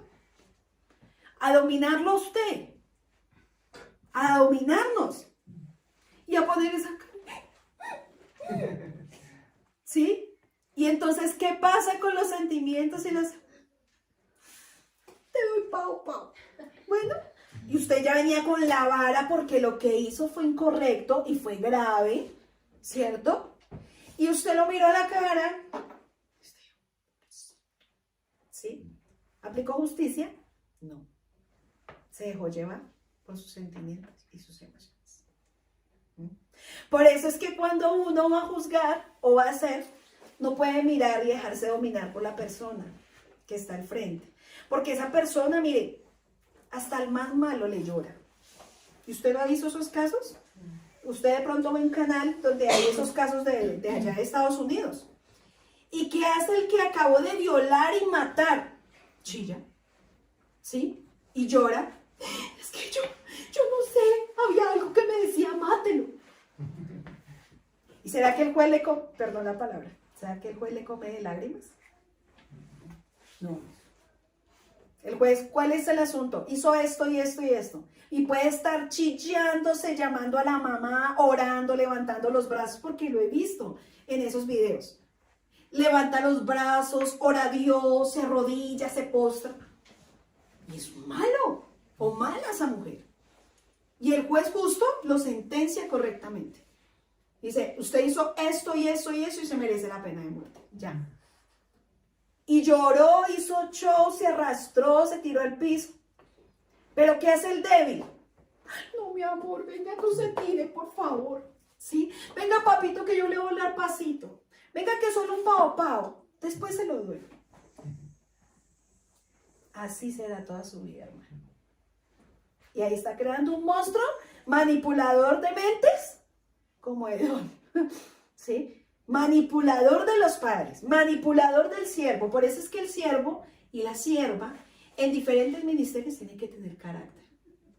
Si usted no le permite al padre que forme su carácter, se la va a dejar montar. Se la va a dejar ver. ¿Sí? Se va a dejar ver la cara. Entonces, por eso es que no se puede, no cualquiera puede aplicar la justicia de Dios. No cualquiera puede ser un instrumento para ser profeta o para ser juez o para enseñar la palabra. Porque si usted no tiene el carácter, se va a dejar dominar. Por eso es que aprendíamos también el jueves. No cualquiera tiene la posición, no cualquiera puede ser un líder, no cualquiera puede ser un coordinador, no cualquiera puede ser eso. Y aun cuando Dios le dé la oportunidad, pídale al Padre, forma mi carácter eterno, porque yo no quiero errar, porque yo no quiero actuar bajo mis emociones, porque no quiero tomar decisiones lo que a mí me parece, lo que yo creo, y dejo pasar por alto, por alto, por alto. ¿Será porque Dios nos está enseñando ahorita? Porque no podemos permitir, ni con nuestros niños, que ahorita tienen una cara y ahorita salen, ¿no? Mi vida, ¿cómo te fue? Bien, mi amor, ¿qué aprendiste, mi preciosa linda, en el caso mío? ¿Sí? Y no es que usted ahora los mire con sospecha, ni no los consienta, ni nada de esas cosas. Pero que sí usted sepa que usted tiene que pedirle al Padre que su carácter sea el carácter que Dios le forme. Y sea un carácter que sea equilibrado, ¿sí? Que sea un carácter que realmente cuando usted tenga que corregir no le duela, sino que realmente usted lo haga. Y yo le agradezco a mi Padre por todo lo que me ha formado en eso, ¿sí? Porque yo antes no había carácter. Era un carácter tonto, débil, que cualquier cosa. Y por todo, bueno, es que me da miedo corregir. Yo creo que las siervas anteriores, desde que empezamos, eso era una debilidad mía. Es que me da miedo corregir. Es que si se ponen bravos los jóvenes y esos berrionos bien, mejor dicho, groseros, altaneros, rebeldes, insujetos. Y la líder, es que si le digo algo, no. Y por eso es que mi pastor se enojaba conmigo. Decía, cambie su carácter, hermana, déjese formar. Y bendito mi Padre que a través de ellos y a través de mi esposo formó el carácter. Y el mismo pueblo le formó uno el carácter, ¿sí? Porque uno ya sabe, amados. Y por eso digo, no es que uno todo el tiempo esté con el rejo, ¿no? Pero sí que en el momento, o sea, entender cuál es mi posición, ¿sí? ¿Cuál es su posición en su casa? Usted es el varón, usted es el papá, ¿sí? ¿Cuál es su posición en su casa? Usted es la mamá. ¿Cuál es su posición? Usted es el hijo. ¿Y usted sabe cuál es su rol? Sí. Ah, bueno. Si lo conoce y lo sabe, entonces aplíquelo, hágalo. ¿Sí?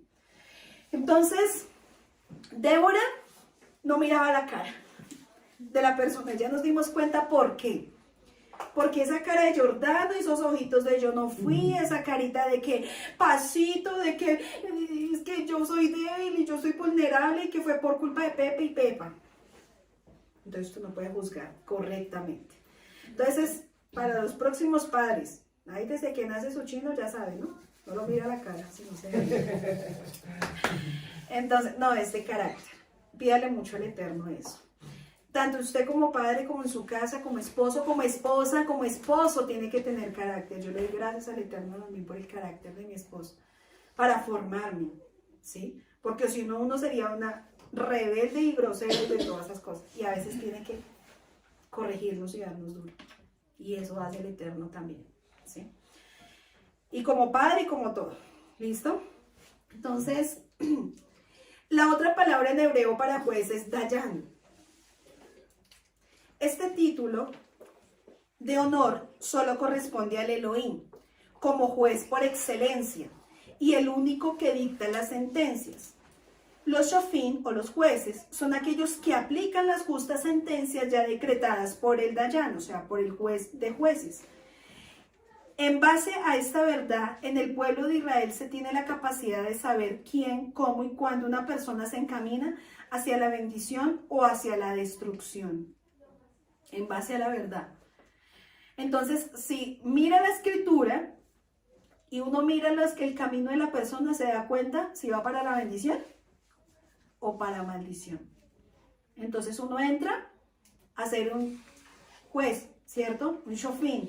Esto y esto y esto. Y ya la persona toma o no la toma. Los shofim o los jueces son la extensión de autoridad del Elohim viviente en medio del pueblo hebreo. Esta autoridad concedida los califica a ser observadores como Elohim. El término Elohim expresa autoridad. También significa juez. ¿Listo? Vamos a ir al verso 5. Y dice, solía sentarse bajo la palmera de Débora entre Ramá y Betel en la zona montañosa de Efraín, y los israelitas acudían a ella para que los juzgara. Entonces hay otra versión que dice, no sé si es en la versión Reina Valera, que dice, y ella habitaba. Por favor, me confirman eso. O en la versión tuya, por favor. Acostumbraba a sentarse abajo. Sentarse bajo la palmera. ¿En qué verso? En el 5, 4-5, jueces 4-5. A sentarse Sentarse, bueno. bajo la palmera. En otra versión, que es una versión Kadosh, dice, y ella habitaba. La palabra habitaba y ella habitaba es la palabra yashab, Y-A-S-H-A-B,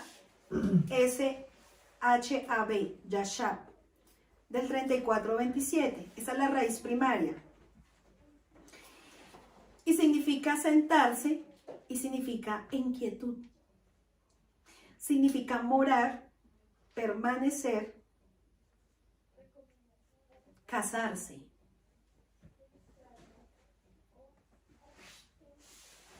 Significa reposar y significa vivir. Entonces, ¿qué hacía ella? Entraba en inquietud, ¿cierto? Permanecía y moraba bajo esa palmera. ¿Qué estaba haciendo ella? No, pues desacampándose un poquito de tanto sol. No. Ella, ¿qué hacía? Moraba bajo la presencia del Eterno. Para saber cómo actuar correctamente, ¿qué se necesita, amados? La presencia. Si viene una situación, por ejemplo, todas las situaciones que ella tenía que enfrentarse, ¿cierto? Saber cómo tenía que juzgar correctamente a cada persona que se le acercaba, dígame ella, ¿cómo lo podía hacer correctamente? Con la presencia del Eterno. Entonces, cuando se presenta una situación en su vida, en su casa, lo primero que usted debe hacer es entrar en reposo. ¿Sabe por qué? Como hablábamos ahorita, de lo que hace el enemigo, es que empiece usted, ¿qué? a desestabilizarse, ¿cierto? Porque estos carros, ¿se acuerda de lo que hacía? Quedarse pasmados y perplejos. Y lo que hace el enemigo muchas veces en las situaciones y las circunstancias es que usted entre en el desespero y no entre en el reposo. Entonces, cuando usted entiende que usted es un hombre y una mujer de Dios y viene la situación, usted tiene que entrar en quietud. Porque la situación lo puede llevar a usted a una desesperación y a una decisión equivocada. O a actuar de una forma equivocada. Usted en medio de una contienda, de una discusión, de una pelea, ¿usted cómo tiene la cabeza? Caliente, ¿cierto? Usted está enojado, está enojada. Y puede estar hablando barbaridades, cosas que ofenden, cosas que hacen mal, cosas que destruyen, actuar de una manera grosera. Porque eso ha pasado, ¿cierto? Eso nos ha pasado porque no podemos decir, no, es que acá todos hemos actuado en el reposo y la quietud de mi Padre, mejor dicho. No, estamos aprendiendo, ¿cierto? Pero que no se quede solamente, estoy aprendiendo y siempre actúe igual. No. Entonces nos ha acontecido de cuando nosotros actuamos de una manera aligerada y aceleradamente, cometemos errores. Tomamos decisiones que no tenemos que tomar, que no eran las correctas, pensando que era correcta, pero no era correcta. Porque usted lo hizo fue en medio de la angustia y el desespero, pero no entró en la quietud. ¿Qué pasaría si ella no permanecía ahí? No sabía cómo juzgar, no sabía cómo actuar, no sabía cómo aplicar sentencia, no sabía cómo aconsejar, no sabía qué decir, ¿sí? Por eso dice que cuando ella habitaba, era porque ella moraba, permanecía, tenía una relación de intimidad, porque eso es casarse. Cuando usted se casa, ¿qué características tiene? Pues hay una, cuando usted se casa es tener intimidad, ¿cierto? En este caso ella tenía intimidad, ¿con quién? Con el mismo Eterno, ¿cierto? Tenía intimidad en medio de la morada donde ella permanecía. Y también eso hacía que en ella vivificara. Si en ella había vida, ¿qué podía transmitir ella? Vida. ¿Cierto? Y eso significa la palabra habitar, la palabra yasá. Entonces, si ve que lo que estaba pasando, dice debajo de. La palabra debajo de es la palabra toaj, T-O-A-K-J, toaj, que significa humillar. Entonces no era que ella se sentaba debajo de la palmera y no hacía nada, sino que ella habitaba en la presencia del Eterno, ¿cierto? Y hacía toaj, humillarse, para pedir dirección y aplicar justicia. Y saber, porque aparte de que era una juez, era profeta. Y entonces para ser profeta y hablar lo que tenía que hablar a cada persona, necesitaba mucha relación con mi Padre. Y en ella había humillación. Otra palabra importante, o lo que vimos, solía habitar bajo la palmera. Entonces, debajo de palmera. La palmera. Yo creo que en algún momento usted la ha escuchado, ¿no? Pero vamos a recordar nuevamente. Las personas que viajaban por el desierto se enfrentaban a condiciones inhóspitas, un calor abrasador y un sol ardiente. Por eso cuando divisaban a estos árboles, a las palmeras, sabían que estaban cerca de un oasis. ¿Qué es un oasis? ¿Dónde hay qué? Agua. Bueno. Entonces vamos a empezar a mirar más. ¿Qué pasaba? Una de las características de las palmeras, ¿que es bajita? No, Es alta. Cuando venían por un desierto tan impresionante, ¿cierto? Y veían al fondo una palmera, había esperanza. Sí, decía, voy a encontrar agua. ¿Y el agua qué produce? Vida. Vida. Por eso ella habitaba para dar vida. ¿Sí?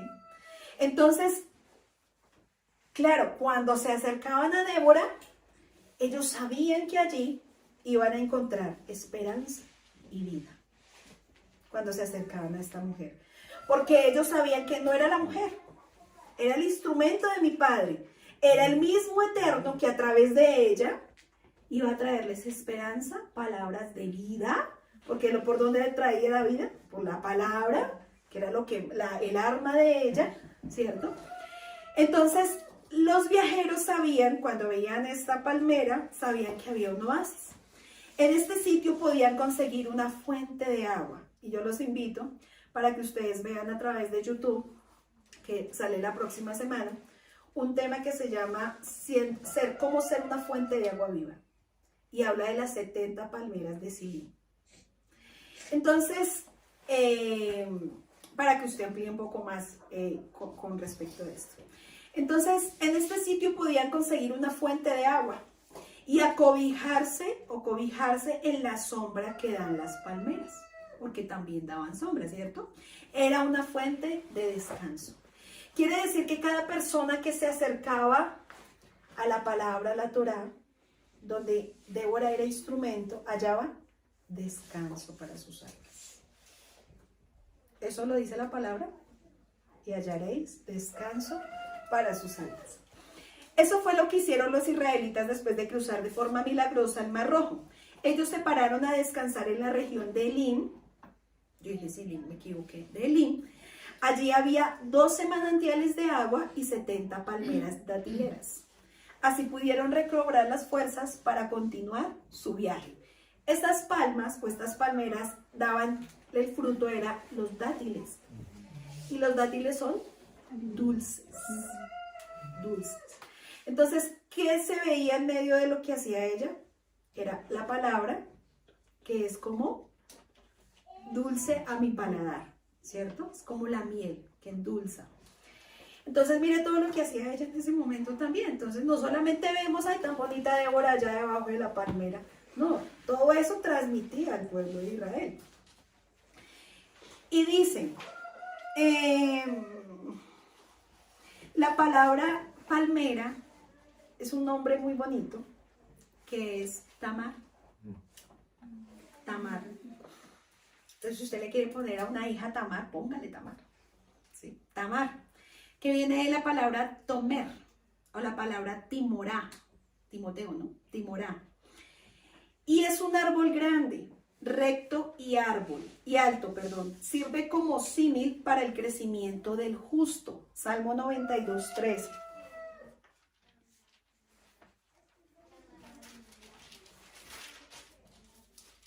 Salmo 92:13 dice: pero los justos florecerán como palmeras y se harán fuertes como los cedros del Líbano. Trasplantados a la casa del Eterno, florecerán en los atrios de nuestro Elohim. Incluso en la vejez aún producirán fruto.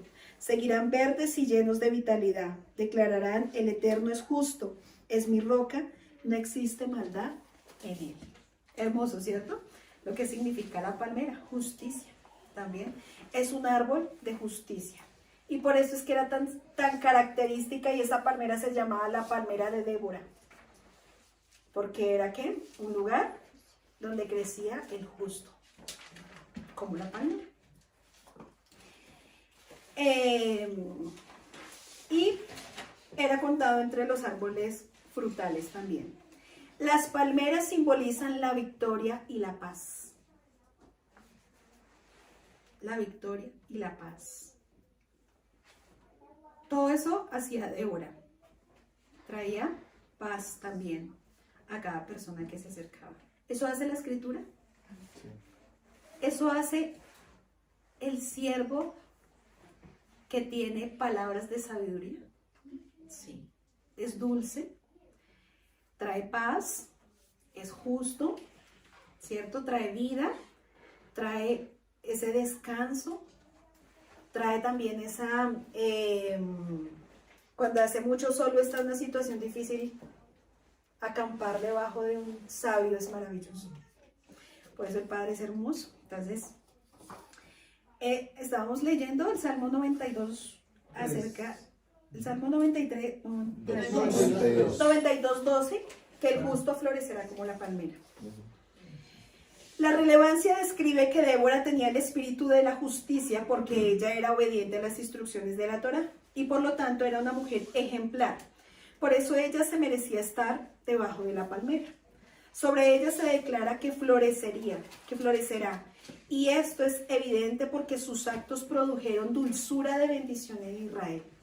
El justo y el que aprende del justo producirá frutos como los dátiles, es decir, reflejarán la tiferet, que es el resplandor de la belleza de la justicia en su vida.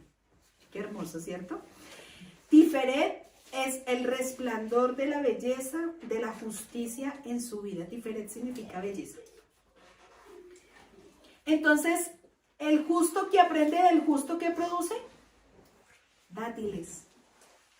Quiere decir, produce dulzura, justicia, belleza y vida.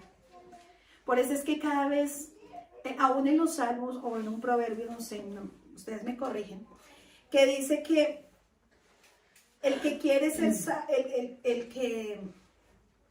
el que se acerca al sabio, sabio es.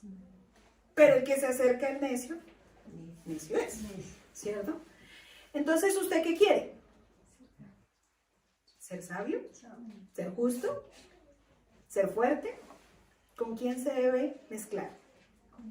Con el sabio, con el justo, con el fuerte. ¿Por qué será que los débiles siguen siendo débiles? Porque no se quieren acercar al justo. Porque el justo actúa con justicia y no quiere, y la persona que se acerca no quiere recibir la justicia, no quiere recibir sabiduría. Porque el necio, cuando le dicen sabiduría, el sabio le dice, no hagas esto. Y el necio, ¿qué hace? No me gusta su consejo. Y voy y busco otro necio que está en la misma condición y le dice lo que usted quiere escuchar. Y usted dice, ese sí me gusta. Ah, ok. Después entonces las consecuencias están. Entonces, ¿usted quiere ser sabio? Hágase al sabio. Busque la sabiduría de un sabio. ¿Quiere ser justo? También acérquese al justo. Y si quiere ser fuerte, levántese al pie de una persona fuerte. No se haga al pie de personas débiles, porque en el caminar del Padre, dice, en la viña del Señor se encuentra esa clase de personas. Las personas que son débiles. Y no porque la condiciona la circunstancia, porque eso es una cosa, sino porque quiere estar así. Y no porque no hay nadie que lo ayude a ser fuerte. No, lo que pasa es que uno busca a su maestro. Uno no espera que lo busquen. ¿Usted quiere ser un maestro? Acérquese al maestro. ¿Usted quiere aprender? Usted va a ir a la universidad, ¿o no? Usted busca. Es que yo quiero ser un gran doctor. Que venga el doctor y me busque y me enseñe. ¿Perdón? Es ilógico, ¿no? Es que yo quiero hacer tal cosa. Pues que venga el profesor y venga y me dé clase y me diga. No, yo busco. ¿Sí? Yo me acerco. Yo voy y busco. Entonces, si usted quiere ser un gran siervo, pues acérquese. Usted quiere aprender de un gran hombre, de una gran mujer de Yahweh, acérquese. Yo quiero aprender de ti. Yo me acuerdo que Valentina, una sierva de la casa, me decía, es que yo quiero ser tu Timotea, cuando yo estaba con los jóvenes. Es que yo quiero ser tu Timotea. Le dije, entonces, ¿qué tiene que hacer? Pues no sé, dime, paso 1, paso 2, ella estaba esperando eso. Que yo le diera paso 1, paso 2, no. Le dije, pues míreme. Pues claro, esta era como muy niña. Le dije, pues míreme.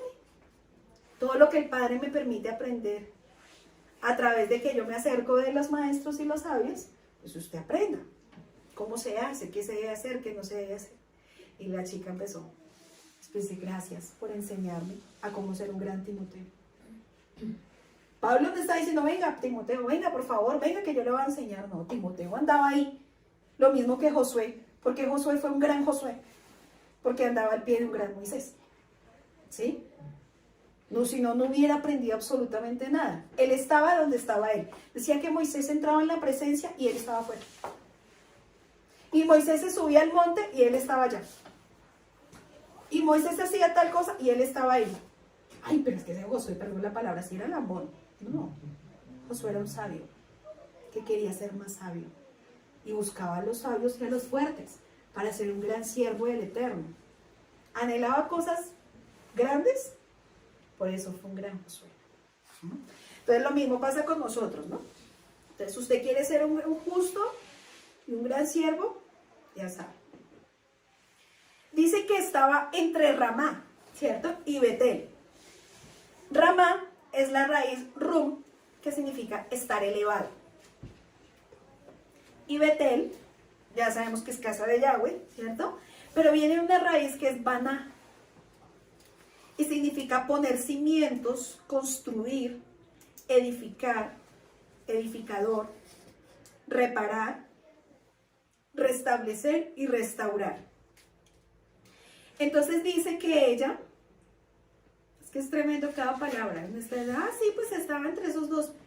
Ahí estaba la palmera entre esos dos. No.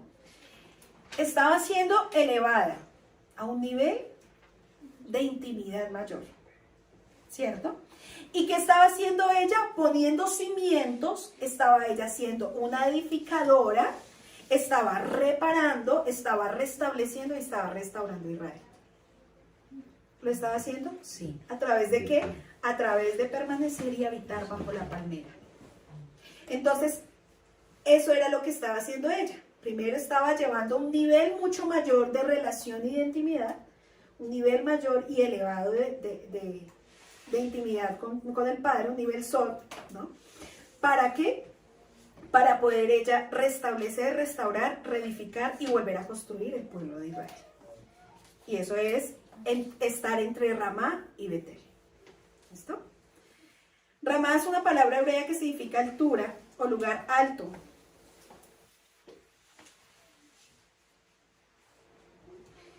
Dice en Efesios 1:3 que este lugar a lo alto es donde está la casa del Elohim, donde fuimos bendecidos con toda bendición espiritual. Y en este lugar, en lo alto donde está Adonai, de donde se alimenta aquel que tiene el espíritu de Débora y quien se dispone a enseñar el camino de la Muná y la verdad al pueblo hebreo. Entonces, ¿qué tiene que hacer o qué tenemos que hacer nosotros? Estar entre Ramá y entre Betel. ¿Sí? Estar entre un nivel mayor de relación con el Eterno para poder usted ser un reedificador de portillos. Para usted poder restablecer y restaurar los cimientos correctos en medio de un lugar o en medio de una vida. Y ya, para ir culminando, habla también acerca de Efraín, ¿cierto? Entonces dice, entre Ramá y Betel en la zona montañosa de Efraín, y los israelitas acudían a ella para que los juzgara. Entonces la palabra Efraín miraba que viene de una raíz primaria, que es la palabra para, del 6509. Y esa raíz, esa palabra significa llevar fruto, aumentar, crecer, ser fértil, fructífero, fructificar, dar fruto, multiplicar, producir y retoñar. Entonces, mire toda la condición y todo lo que estaba así pasando en ese momento. Estaba ella elevándose para construir, restablecer, pero que estaba llevando a hacer al pueblo de Israel, porque ella sí lo hacía, a llevar fruto, ya que no estuviera más muerto, porque usted sabe cómo estaba la condición de ellos, ¿no? Tenía que, ella lo que estaba haciendo era volverlos a fertilizar a través de la palabra, que acuérdense que la palabra da vida, y cuando uno da vida es porque es fértil, ¿cierto? Cuando uno produce vida, en el caso de nosotras como mujeres, es porque hay fertilidad. Entonces ella que estaba produciendo en ellos, como había toda esa condición, estaba volviendo nuevamente a ser fértil y fructífero ese pueblo, trayendo vida, como lo hablábamos anteriormente, estaba haciendo que se multiplicara la verdad en medio de ellos y volver a retoñar, volver a producir, porque estaban muertos, estaban alejados del Eterno por causa del pecado. Pero ¿qué el Padre hizo a través de ella? Que volvieran a retoñar, que volvieran a producir fruto, que otra vez volvieran a dar vida a través de la Torá de mi Padre. Entonces, dice que los israelitas subían a donde ella a buscar justicia. Como jueza y por lo tanto consejera de la nación hebrea, hablaba con sabiduría. Como profeta, sus palabras eran inspiradoras y de visión. La razón en seguir una persona en sí está en que nos enseña los principios de la justicia. Y esos principios de la justicia son los mishpat, o sea, los mandamientos y las leyes. Entonces,